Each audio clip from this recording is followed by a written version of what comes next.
The Jews of Medina did not have the original Syriac Torah, so they could not change all the Torahs in the world.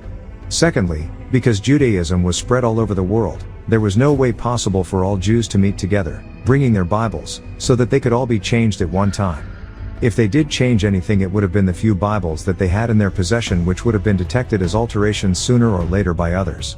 For example, some ancient manuscripts have a different version of Mark 16:9-20, and it is thought that there might have been a note that was included in the text by a later scribe. Verses which are considered additions to the Bible are John 5:3-4, 7:53, 8-2, which are not found in the oldest manuscripts of the Bible. In the book of 1 John, there is said to be a verse that is acknowledged as an added note into a text and thus is not printed as part of the Bible. There are no mistakes in the original Torah. There are mistakes which occurred when men manually rewrote these words to spread the knowledge into various parts of the world. Muhammad met the Elohim Gabriel at Cave Hira on the 19th night of Ramadan, at 12 o'clock midnight, where he was commanded to read the scriptures that were sent down from before. Proclaim, or read, in the name of thy Lord and Cherisher, who created it. Now, according to the South African Islamic scholar the late Ahmed Deedat, this same statement is foretold thousands of years before it happened in the tampered book of Isaiah, Isaiah 29:12, and the book is delivered to him that is not learned, saying, read this, I pray thee, and he saith, I am not learned. Don't these verses confirm that all of the scriptures are linked in some kind of way, or that the Quran is a continuation of the previous scriptures? The original Syriac Torah, commonly known as the Arabic Bible, was passed down from the prophet Moses until it came into the hands of Waraka ibn Nawfal ibn Azad ibn Abdul Uzza. He was the cousin of the Prophet Muhammad's first wife, Khadija bint Khuwailid, 598-619 AD. Orthodox Sunni Muslims believe that it was Waraka ibn Nawfal, a Christian who later converted to Al-Islam, who taught the Prophet Muhammad the Torah and the Injil. You also say that this man told the Prophet Muhammad he was a prophet. Sahih al-Bukhari, Volume 4, narrated Aisha, the Prophet returned to Khadija while his heart was beating rapidly. She took him to Waraka bin Nawfal, who was a Christian convert and used to read the Gospels in Arabic. Waraka asked the prophets, who do you see? That is the same angel whom Allah sent to the Prophet Moses. Should I live till you receive the divine message, I will support you strongly. However, if Waraka ibn Nawfal was reading a Bible which you say was tampered with, then the prophecies of the Prophet Muhammad would be incorrect, and this would shatter the foundation of Al-Islam. Deuteronomy 18:18-19. Isaiah 29:12 and John 16:13-14. Ask yourselves, would this make the Prophet Muhammad a false prophet? I know you are playing games with the words of your Allah by accepting and rejecting verses of the Bible at will. Who are you trying to fool? Now, if Waraka bin Nawfal did not show the Prophet Muhammad the original Syriac Torah, how could he know what the people of the scriptures did before him, as your hadith state? Narrated Ibn Abbas, Allah's apostle used to let his hair hang down while the infidels used to part their hair. The people of the scriptures were used to letting their hair hang down, and Allah's apostle liked to follow the people of the scriptures in matters about which he was not instructed otherwise. Then Allah's apostle parted his hair. You Muslims have within your own hadith that the Prophet Muhammad urges the Jews and the Christians to keep the commandments of the previous scriptures. In Sahih al-Bukhari, whose words you Muslims respect so highly and more so than the Quran in some cases, it states, Sahih al-Bukhari, Volume 4, narrated Abdullah bin Umar, the Jews came to Allah's apostle and told him that a man and a woman from amongst them had committed illegal sexual intercourse. Allah's apostle said to them, what do you find in the Torah about the legal punishment of arjum? Stoning, they replied, but we announced their crime and lashed them. Abdullah bin Salam said, you are telling a lie. The Torah contains the order of rajam, and read the verses preceding and following it. Abdullah bin Salam said to him, lift your hand. When he lifted his hand, the verse of rajam, the Prophet then gave the order that both of them should be stoned to death. Abdullah bin Umar said, I saw the man leaning over the woman to shelter her from stones. Now, if you Muslims want to believe the Bible is tampered with, then you are not adhering to all of the commandments of Allah found within the Quran, for the verses which have been previously presented tells every Muslim to read the scriptures which came prior to the Quran. Despite all your fake arguments that you present, which are based on hadith and sunnah and not the words of Allah in the Quran, you are not true Muslims, and you do not live according to the Quran if you do not read all of the scriptures of the Most High. If it is true that the Old Testament was tampered with, why would Allah tell you to read it? Think about it. The 94th of Allah's attributes is Al-Haadi, the guide. Ask yourself, why would your Allah misguide you if he is the guide? Allah wouldn't tell you anything wrong, correct? So if your Allah told you to go back to the books from before, why don't you do it? The problem with you Muslims is that you don't believe in all the scriptures, and you lie to the world and say you do. You think the Torah is tampered with and should not be read. The Torah of Moses is no more tampered with than the Quran as it exists today, which is obvious by what I have just shown you that Abdullah Yusuf Ali and others have done, tampered with it. What kind of thinking is it when a group of people like you Muslims say that the Bible is tampered with just because it doesn't match the Quran when the first book of the Bible was recorded exactly 2,122 years prior to the Quran? Wouldn't it make sense that the Quran is incorrect if it doesn't match the Bible instead of the other way around? You are quick to say that Muhammad is the prophesied comforter spoken about in the New Testament in John 14:16. You are quick to say that he is the Shiloh of the Torah in Genesis 49:10. However, in the same breath you will then say the Bible is tampered with. You Muslims are using the Bible at will, and when you find verses that don't match the Quran, all of a sudden the Bible is incorrect and the Bible is tampered with. Can't you see the hypocrisy in what you are doing? You will try to attack a Christian for using the Bible when you use that very same Bible to prove your point about Muhammad. You have to be either all right or not right at all. Do you follow? In Quran 48:31 the word al-Amidin, which means those who afflict, from the word amada, meaning to afflict, is used incorrectly for al-Abidayan, meaning those who worship, which comes from the root word abid, meaning slave and servant, which should have been used. And I can go on. There are many mistakes in the Quran that you hold in your hand today. Take a look at the following. The Arabic word that should have been used is al-Abidayan, which comes from the root word abid, meaning slave and servant. In two different translations of the Abdullah Yusuf Ali Quran, the Arabic word al-Abidayan for those who worship, is used correctly in Quran 43:81 in Abdullah Yusuf Ali's third edition, 1938 AD, and Abdullah Yusuf Ali's first edition, 1934 AD. However, in the Abdullah Yusuf Ali New Revised Edition, 1989 AD, and the Abdullah Yusuf Ali publication of Tariq Tarsal, the word al-Amidin is used in two incorrect translations. This is a mistake. These are mistakes, mistaking, in the Arabic. You were so concerned about putting the English in, that you forgot about the Arabic. Now, someone is sitting in their masjid chanting this verse and it's wrong. Non-Arabic speaking American Muslim converts who don't know the Arabic, are being deceived again. If Allah is the guardian of the Quran, then, why are there mistakes in it? There are two correct versions and then there are two incorrect. This is no coincidence anymore, it is past two incidents. These are the mistakes of just one translator whose hands your souls are in. Face it, Allah is not guarding the Quran, brothers and sisters. So what is so important about the arrangement of the Quran? Because Muslims think the Quran that they are using today, is authentic, and as I've said many times, will kill you over it. This is just another way of showing them that the Quran has been tampered with because it is not even in the order in which it was originally revealed. Quran 11:12 says that Allah arranges all affairs. So, if Allah arranges all affairs, He arranged the order of His book the Quran, yet, it has been rearranged in these days and times to put Fatiha first and the first alaq, the 96th. Not only that, Surah Al-Fatiha was revealed in 613 AD, which is 2 years after Surah Al-Kalam, which was revealed in 611 AD, and the original name of it was Al-Ham, not Al-Fatiha. Let me give you a perfect example from the Quran you hold in your hands today. In the Abdullah Yusuf Ali New Revised Edition of the Quran chapter 5 verse 48 it is confirming the scriptures that came before it. The same translation in Abdullah Yusuf Ali publication of Tariq Tarsal Quran by the same man is a different verse, Quran 551. Now this is rearrangement. And I can go on and on. I have debated with Muslims worldwide. And when they are presented with the facts, even in their own tongue, Arabic, they run or talk their way around it instead of bearing witness to the facts. If you present to them logic in their own tongue, they can't see it because of tunnel vision. Thus, they stay locked in a time warp. The Quran is 1,400 years old and has not changed the world or Shaitan's power. And if the conditions of the world hasn't changed during or after the 1,400 years that the Quran has been in existence, then you need a new book. As I have said many times, Islam has not changed anything in this world for the better. In fact, Islam helped create more deaths, wars, hate, and racism. And what if Muhammad was your last hope? Then you might as well give up. Muhammad was only the last hope for those caught in a time trap.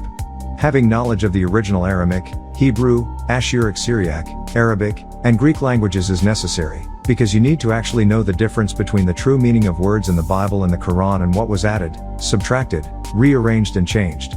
Language is the very root and foundation of culture.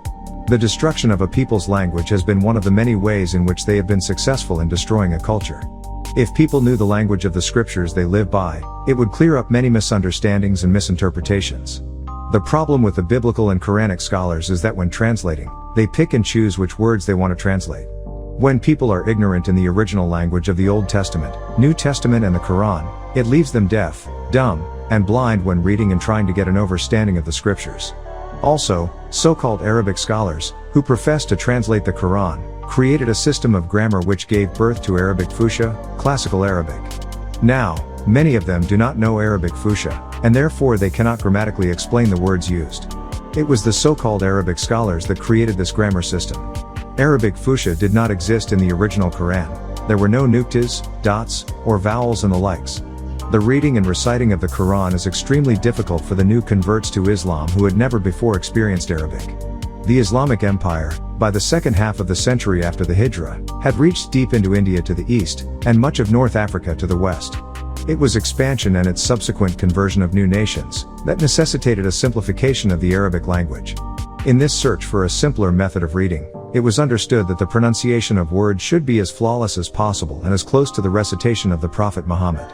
The man who is credited with the first attempts at placing vowels on the letters was a partisan of Amir al-Mu'minin Ali, meaning he accepted Imam Ali as the rightful successor of the Prophet Muhammad.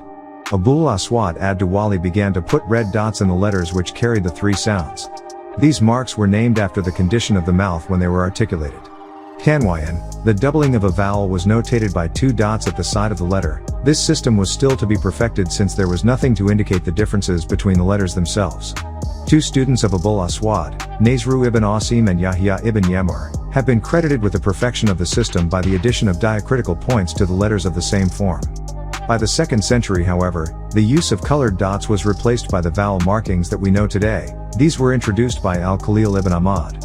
The new vowels did not come into wider use until the 8th century, as some calligraphists did not want to use them for fear that they would violate the sacred inscription.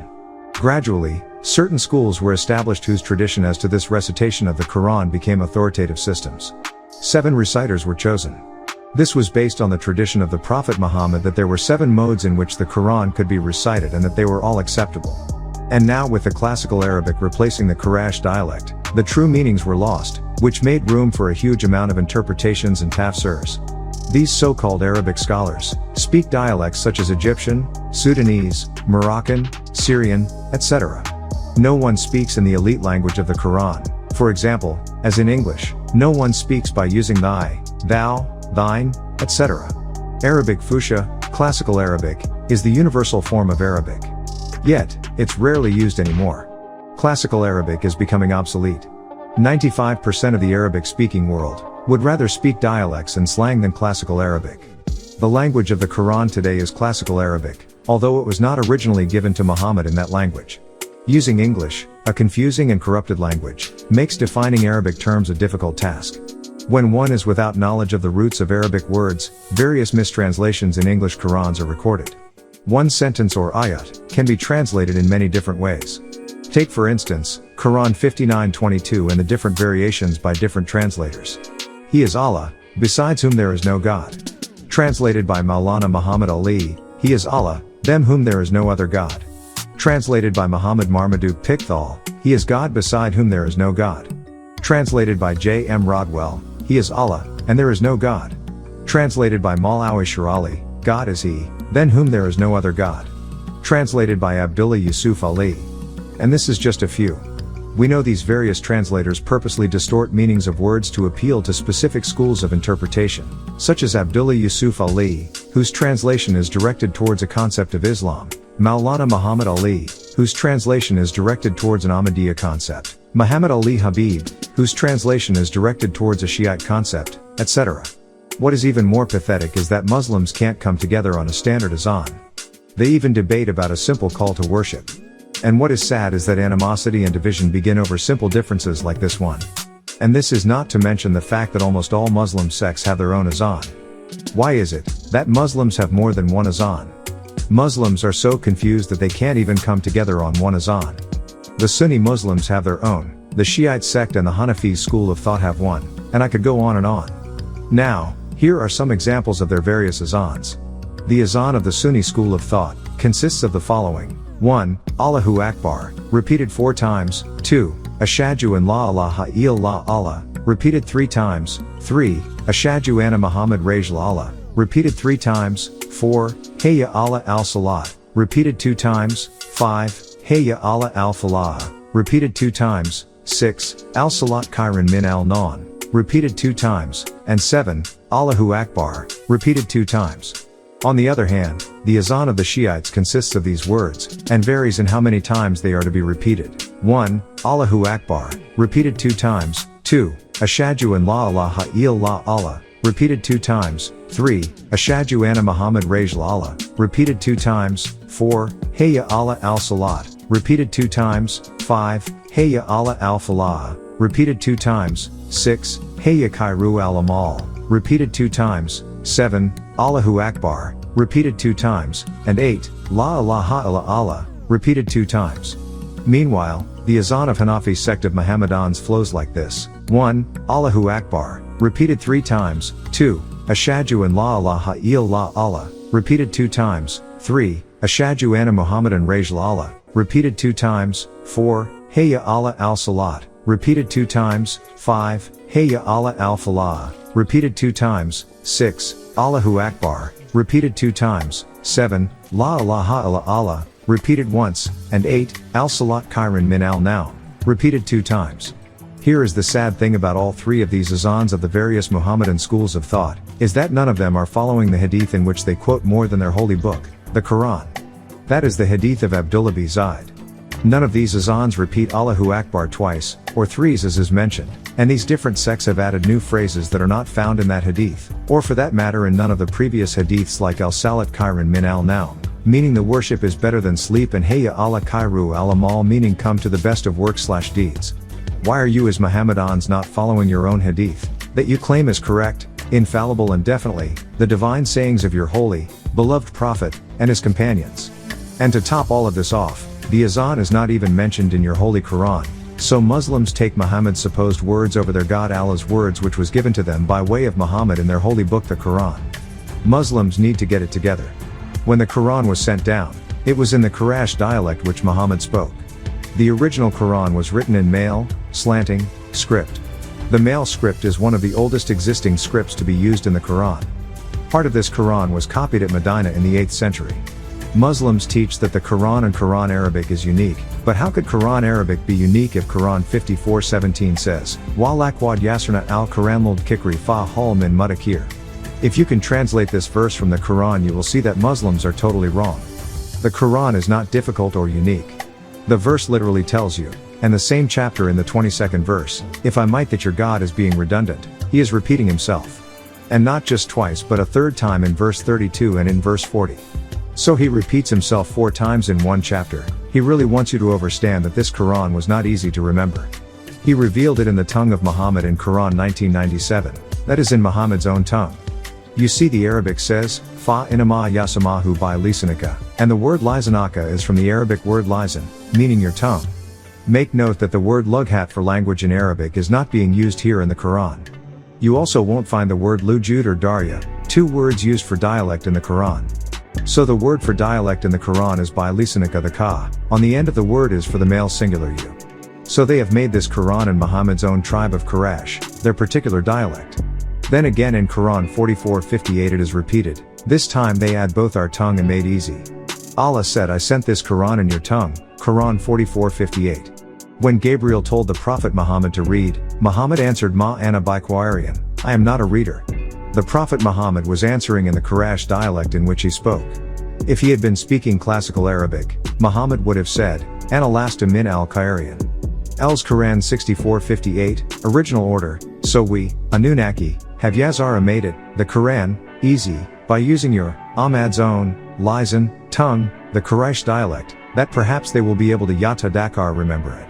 Only a small number of people were speaking the Quraysh dialect. There were other tribes in existence, which means, since Allah revealed the Quran in Muhammad's dialect, the Quran was meant for that tribe of people only. This would also mean that there were other languages and dialects that were in existence in which Allah could have revealed the Quran in. Now according to Quran 44:58, the Quran is in Muhammad's tongue. If the Quran was in Muhammad's tongue, then the Quran is not in Allah's tongue. So, the Arabic of the Quran is not Allah's tongue. So what language was Allah speaking? The Arabic word that is being used in Quran 44:58 for thy tongue is lisanika, meaning your tongue, or your language, which was taken from the Aramaic, Hebrew, word lashon, from the Old Testament. When God confounded the language, people began to speak in different dialects of that language.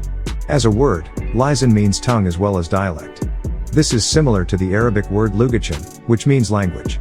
As mentioned earlier, in the Arabic there are two words used for dialect which are darajat and lajat. Being that the word lisan came from the Aramaic, Hebrew, word lashon, meaning tongue or language, the very statement tongue was a Hebrew statement, which was taken from the Torah, which came long before the Quran.